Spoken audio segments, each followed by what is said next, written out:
Yo. Hey. Yo. What's going on? Yes. Hey, man. How's it going? I'm doing pretty good. How about you? Pretty good. Happy birthday, man. Thank you. How did you get on with it? Did you have a good day? Yeah, it was pretty good.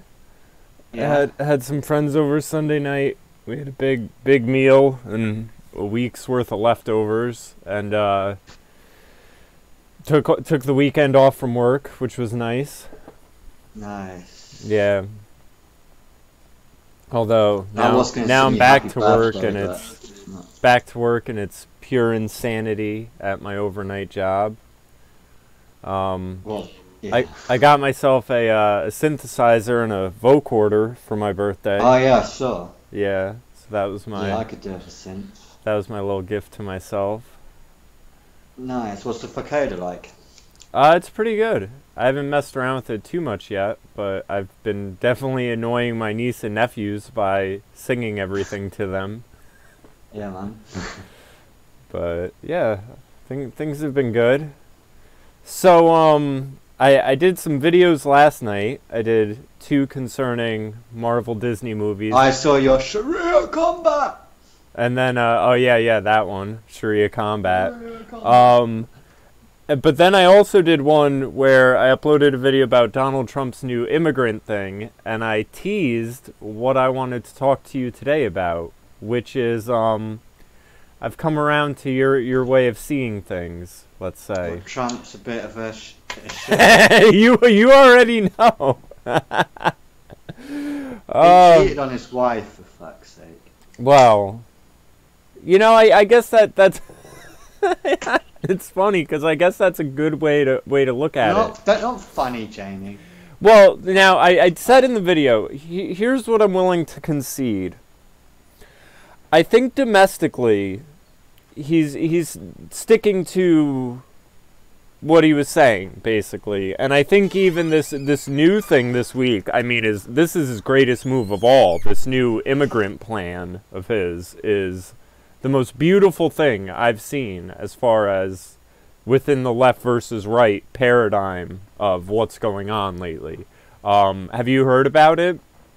Not really, nah. Alright, so I think it's just joking or well, so, you know, we've had years now of this no borders, no walls, no USA at all. No fascists, no immigrants are welcome here, like, you know. Black Lives Matter. Yeah, well, we've had these people basically saying, you know, immigrants are doing the jobs no one else will do. Immigrants, you know, lower crime than native born. We need more immigrants. USA was built by immigrants. And USA was built by all the talking points. So Donald Trump says, all right, we have all these immigrants coming, and instead of sending them back, let's send them to the sanctuary cities.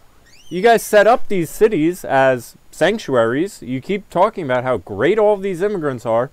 We'll just use federal government to send them to the sanctuary cities. Oh, whoa. You can't do that, because that's dumping the immigrants that you're now using as political pawns, as retaliation against your political opponents. Oh, no, Nancy Pelosi, who's been asking for more immigrants for California for years, you can't bring the immigrants to Nancy Pelosi's neck of the woods. And you think you're going to drop a bunch of illegals in Obama's neighborhood? Or Chuck Schumer's? Or Feinstein's? Or Elizabeth Warren? No. Yeah, you can't put them in Chicago, man. I'll get racially attacked. We don't want immigrants where we've said we have safe places for immigrants. We want immigrants in the places that vote Republican to turn them all blue. So, Donald Trump, I mean, my only wish for this was that he waited a year. If he did this right before the next election, oh my God, it would be the equivalent of the Hillary Clinton WikiLeaks emails, because he has turned these people into just brazen hypocrites. I mean, Tucker Carlson had a clip even where Tucker's like, you know, he's interviewing some guy who's like a advisor to Schumer or one of these other Democrats. Amy Schumer. No, her uncle who's the politician. And a lot of people don't realize that. That's why we can't get rid of Amy Schumer, because she's tied into the political class. And that's why she does all this, you know, political-esque bullshit. But one of those advisors was like, well, you know, Donald Trump is dumping and dumping and dumping. And Tucker goes, Donald Trump never used the phrase dumping. The media did. CNN did. You guys did. And you're showing how you really feel. You're the ones talking about these illegals like they're trash just being dumped off somewhere. Donald Trump never used that word. That's your word. And this guy was just lying through his teeth. So in the video I did yesterday, I showed there's no tweet of Donald Trump saying we're going to dump these people on. But that's the rhetorical wizardry they're doing now, where they're trying to say, well, Donald Trump said he's going to dump them. So, you know, he's dehumanizing them and this, and that. And it's like, not what he said at all. And you guys who've been saying we need more immigrants for years, now saying, hold up, you're the ones showing how you really feel. So, I mean, genius on that end. And this can tie into what I'm willing to concede. I think and this is also, I think it's kind of been obvious with our prior sort of disagreements over this point. I think domestically, he's doing what he said he was going to do. Foreign-wise, he's not running the show. And it's become pretty obvious, especially if you follow channels like No More News. I know they've been very critical of InfoWars and other groups. And I even saw a really good video they did where they got into George Soros and how there's articles explaining how Soros has been this concocted boogeyman, basically, by Israel because he's against the sort of nefarious Israeli Jewish banker influence. So they're basically like, all right, you know, we're doing our thing. Soros is kind of on his own trajectory. So let's just use him as the scapegoat. And I mean, it makes sense because, you know, it's not just one person running the show behind the left and Antifa and all that. Yeah, he's funding them, but to chalk it all up to one single person is unrealistic. And, you know, people make the point, and it's a valid criticism. How come Alex Jones is like, well, Soros? But if anyone else goes, well, what about the other Jews? He goes, well, you know, Israel has its rights and blah, blah, blah, blah, blah. And it's like, how come we're all so comfortable naming this one guy, but anytime anyone else comes up, we're all like, I don't want to be an anti-Semite. So it's... I think, you know, one of the things that's been pretty much shown at this rate is the people controlling the foreign policy are basically the same people that were controlling it under George Bush. It's, you know, the spokesman has changed, but the entrenched deep state that is knocking down Israel's adversaries in the Middle East left and right, they're still running that show. They've just flipped it. All the people that were anti-government 4 years ago, anti-Obama, now think that Trump is a double agent, and now they're all pro-government. It doesn't matter what he does. See, but the thing, the reason why I have a problem with framing it like that is I think even in regards to Trump's domestic policy, like, you know, let me put it like this: I will be for a government or for a what's the term I'm looking for? I mean, I want to say regime, but I wouldn't really use that term. I would be for a government that rules in an anti-government fashion. So if there's a political, you know, group or people in place that are for deregulation as opposed to more regulation, I'll support that. If there's a federal government that's, you know, seceding power back to the states, I will support that. So I mean, it's like I'll support a government that is willing to give up power as opposed to subsuming more power. Now, the problem I had said where you end up with an issue in all of this is that you have basically what I see as three factions. You have this radical leftist, anti-Jewish, globalist faction, which is, you know, the no borders, no wall, no USA at all people who are just strict globalists, you know, and want to invade the world with Muslims and all this other nonsense. Then you have this Israeli Jewish faction that is also globalist, but they are trying to run things through a banking sense and everything like that. Then you have the nationalist American conservative faction that is unquestioningly in support of Israel, and because of that, in support of the Israeli globalist faction.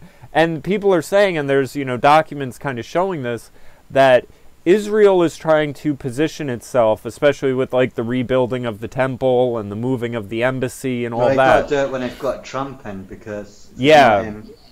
And they're basically they want to reset the UN and the globalist order as being based out of Israel. So the nationalist American faction, as much as they say they're against globalism, because of their unquestioning support of Israel and all that, they're basically accomplices in this globalist plan, where it's like, even though these three factions seem to be, allies on one end and enemies on another and everything, they're all working towards the same goal. And that's the really bothersome part about it, is they're working towards globalism. Even in the nationalist, sense, because of who they're allying with, it's ultimately going to end up in a globalist endgame where, it's like, and that's where the thing with Americans' foreign policy is, where it's like, okay, Trump can be doing everything he can be doing to help build up America again and, bring back manufacturing and all that stuff. But as long as he's backing these military things in the Middle East and, taking out all of Israel's adversaries and all that, it's ultimately going to end up futile. And it's like, okay, well, America just might end up in a better position in the new globalist world order. So I do think we're being played to some extent on that level. And also Venezuela's quite a good argument that Trump's doing stuff that Bush could never pull off. Yeah. That's definitely a bit of a coup going on. Yeah. Well, I mean, it's even on a strictly rhetoric-based sense, Trump can, because I've said it numerous times before, when Obama was in office, if you called him a socialist, they would basically say you're only calling him a socialist because you don't want to call him a nigger because you're a secret racist, and, the idea of a socialist being a president or a candidate in the U.S. is laughable. Then, of course, Bernie Sanders comes out. Now socialism has got this nifty rebranding thing. So it's like, in the rhetoric sense of things, we can go after Venezuela because they're a socialist country. And now, rhetorically, socialism is the enemy of the conservative, capitalist, wing of things.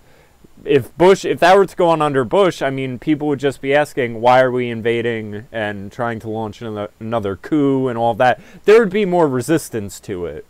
And nowadays, because it's seen as us, freeing people from socialism, I think people are much more supportive of it than they would have been otherwise. Definitely right with that.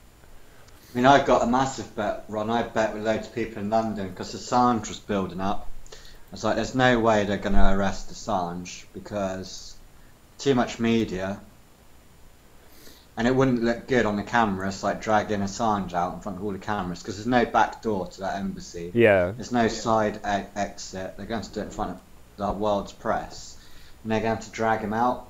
And there's no way the UK press, there's no way the UK cops are going to do that. Well, it's not as if it's not in the square mile. So he hasn't got to worry about the Metropolitan Police. They're not going to get involved. So it's not their jurisdiction. And then a week later, they literally drag him out. And again, Trump, nowhere to be seen.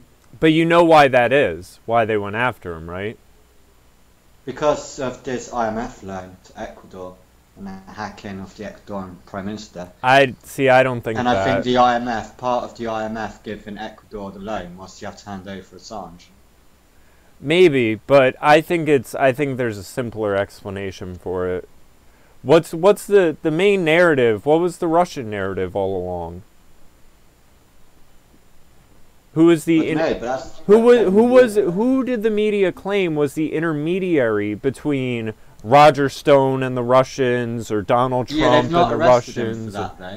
But who was the person that they were saying was the go-between between Russians hacking of the DNC and Trump and Stone? Let me put it like this. As far as the Russian narrative, the only person they haven't dragged into a courtroom is Julian Assange.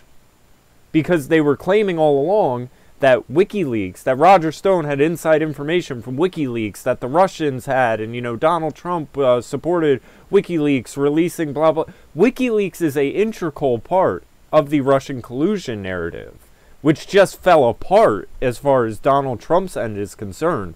So if you can't get Donald Trump on anything concerning Russian collusion, well, take in Assange, try to pressure him into saying, you know, yeah, I received this, or try to make a plea deal with him, or whatever.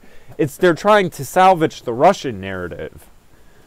That's what I think about it. No, I don't think so. I think what happened is WikiLeaks released the Panama Papers, and in the Panama Papers it hit the Ukrainian Prime Minister pretty hard, so he wasn't very impressed with that. And then to get this new IMF bailout, it's going to come with conditions, and part of those conditions where you're going to have to give up Assange. That shows, you know, the price it cost. It cost about $4 billion to get Assange out, which is quite a hefty price. Yeah, but I think part of the whole reason why Assange is so valuable, like, because, okay, let me just put it like this. Why is Assange worth $4 billion? Well, maybe not $4 billion, but that was the cost of the deal. But you know what I'm saying, though. It's just showing, like, how important he is. Yeah. Technically. But it's like, they're not just gonna hand over $4 billion without any conditions. Yeah, obvious. Yeah. But it's like, we have to ask ourselves, why is Assange worth that much? And it's because of how he's tied into. Revenge. Yeah. This is Ecuador revenge. I mean, I'm just surprised Trump hasn't just said, I'm not really interested in pursuing Assange at all. He hasn't done anything wrong. It's a bit creepy. Well, here's the thing. Has he made it to the States yet? No. See, that's one of the It's factors. probably going to be in UK jail for 12 months, apparently. I don't think Trump's going to comment on it until Assange gets to the States. Yeah, because let me put it like this, though. If Trump came out and said, well, once we get Assange, we're going to pardon him, we see him as a national hero, the same way we pardoned Chelsea Manning, who was the one that gave information to Assange, do you think they'll ever hand him over? I think Trump's a little creep for not being loyal to him. WikiLeaks won Trump the election. But the point I'm making is I think if Trump comes out and voices support for Assange right now, I think then he'll be in no position to help him. Well, realistically, now would be the best time to do it. But what if doing it prevents Assange from ever making it to the States? Trump can only protect Assange when he's in America. So until he gets to America, he can't do anything for him except voice support. But if that support's going to end up costing him his life, I mean, what if that's what I'm saying? What if Trump came out tomorrow and said, as soon as Assange makes it here, we're giving him a full pardon. He's going to be, you know, protected by U.S. Secret Service and whatever. We see him as a national hero and a freedom fighter and, you know, whatever. So we're going to give Assange a pardon the same way we did Chelsea Manning. They'll take Assange out while he's in a UK prison and just say there was a prison fight or something like that. I really think it's one of these things where Trump has to play it close to the chest, where he has to wait for him to get to the U.S. before he can even say anything about it. So we'll see how it pans out. I think it's a bit weak. I don't know. I think there's a lot of things Trump's where it's just like throw him under the bus. That's what happens. I don't know. I'd reserve judgment until he says something. I don't really like to read into silence on these things, especially with We've Trump. delayed Brexit again. Yeah. Till Halloween. Till Halloween I now? mean, what a date to put up the hat.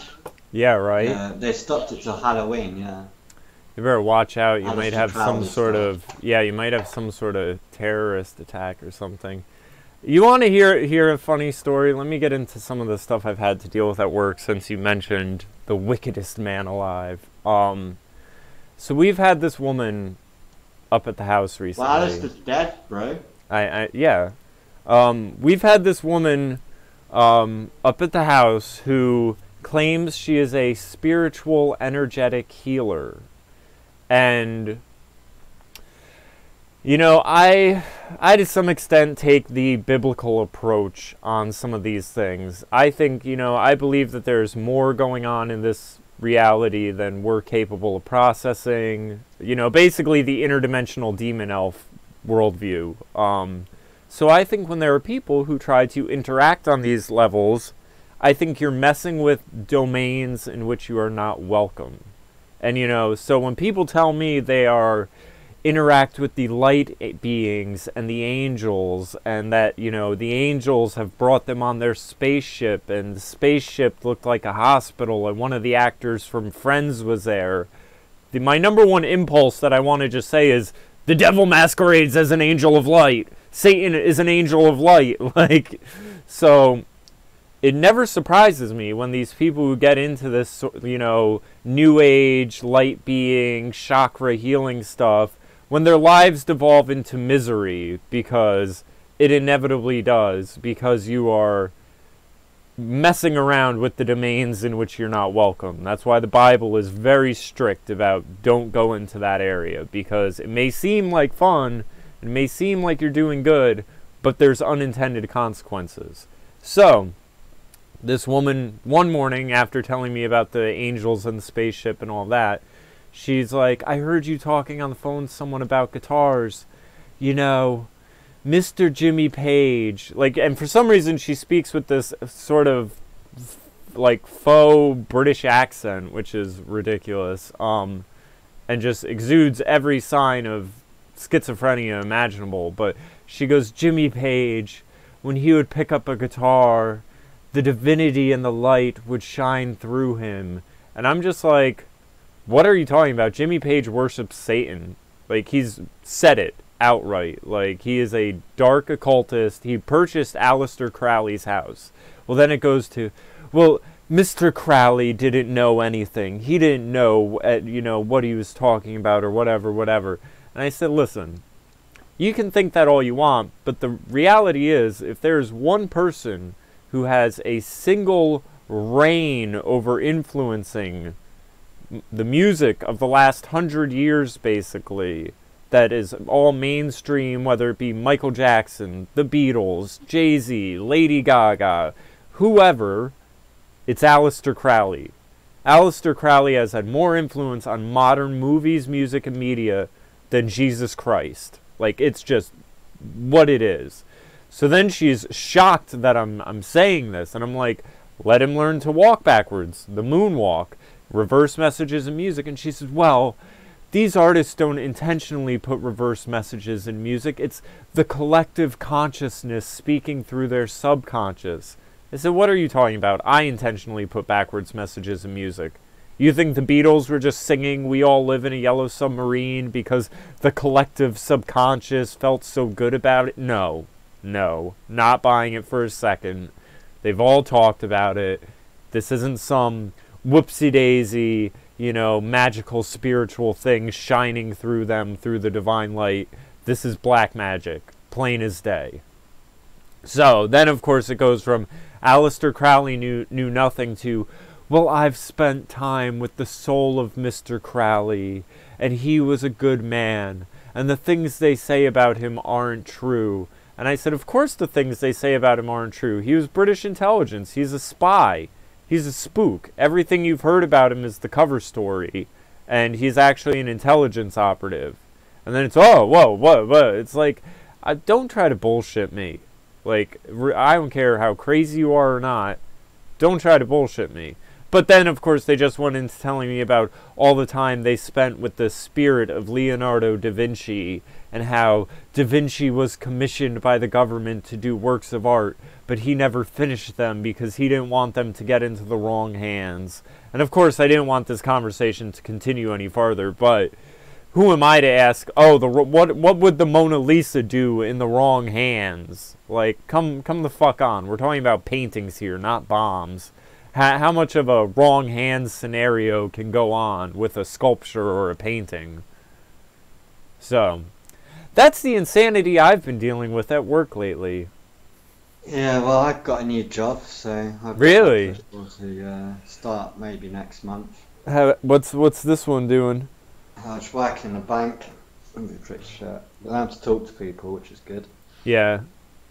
And then because I'm brain dead, I spent most of my time in this cannabis cafe we've got going on. Well, that's fun. Let me tell you my new position on cannabis. I'm not buying it again until it counts as a tax deduction for a charitable write-off. That's my new position on weed. Yeah, we got like a English pub that's being sold. So you can go like in the patio area.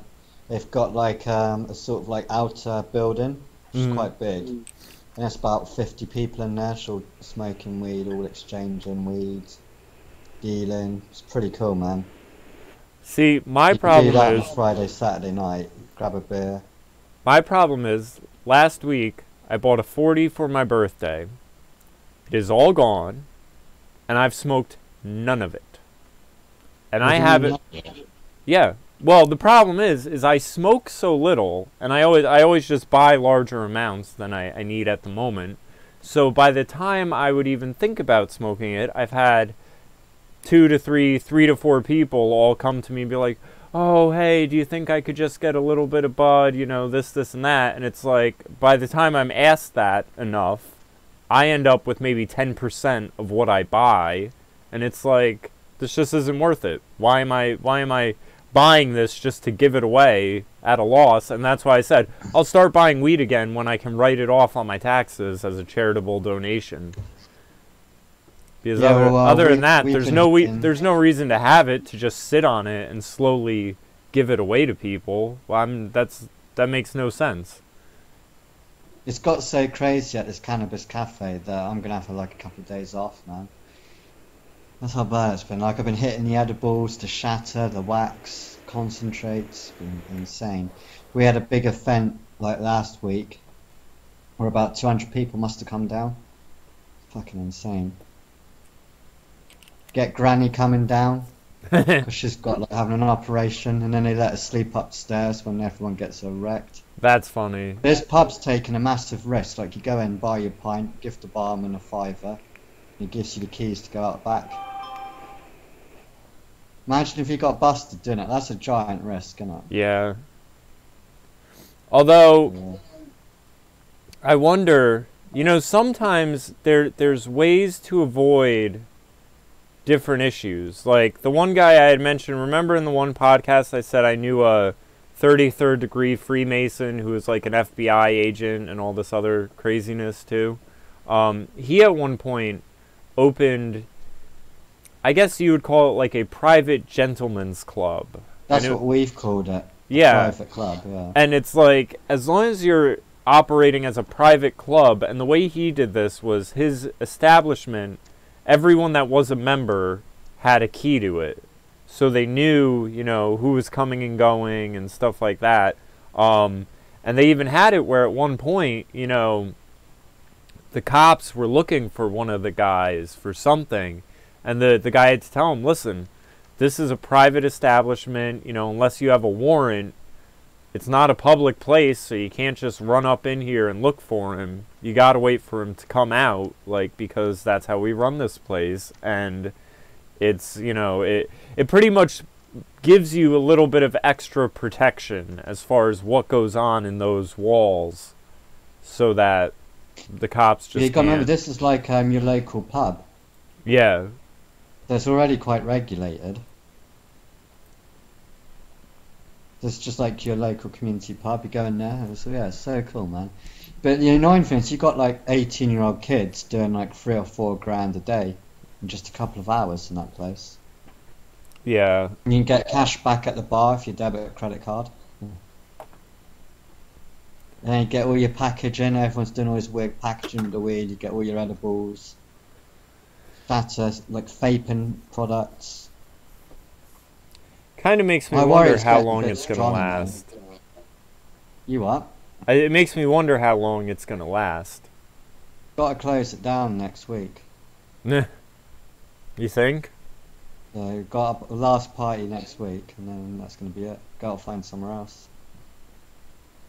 But it's been quite cool, man, because usually you're just a hermit if you smoke weed, but at least you can go out on a Friday night and meet up about 100 people. Yeah. Yeah, it's pretty sociable, yeah. Well, you get cool. loads of disabled people going. Yeah, I was going to say, I'm sure. Well, and because it's probably easier for them, too. Like, you know, better to know you can nice just go to a location and get it rather than having to find someone on the streets and everything like that. Yeah, they sell it. They get the best weed going. They sell it. Yeah, they get all the imports as well. I and mean, then when Granny has to go up to sleep because she smoked too much, we have to like gaffer her stuff. Like no one, it'd be easy to like steal stuff, but nobody does. Yeah. It's pretty chill. It's pretty good atmosphere. Well, I've always tend to notice, you know, potheads are never really the criminal type. It's really like dope fiends you have to worry about. Yeah, I did leave early on Sunday because like I was looking, it must have been like 25 grand change hands. And it's like, guys, come on.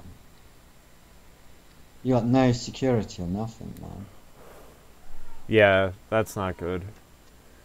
But I mean, is there any sort of movement in the UK to legalize and all of that? Like, nah, because Theresa May's husband exports weed. Really? It's grown in the UK and exported, and yet it's illegal here.